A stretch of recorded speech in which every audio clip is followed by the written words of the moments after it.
Hello, in front of me I've got OPPO Reno 5 Lite. In this video I'll show you how to change battery sound. In the beginning enter Play Store, search for battery sound notification app, install this app,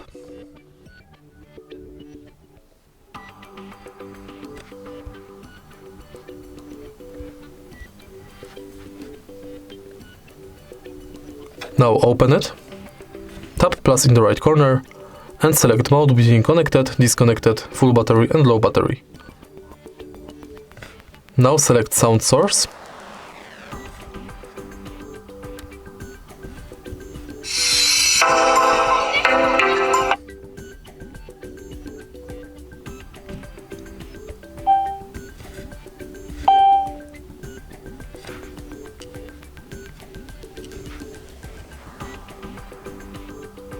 Disconnected.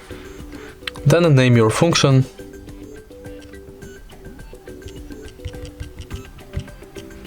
Give it description. And tap this button to save. And now you've got your new battery sound. If you find this video helpful, please leave like, comment and subscribe.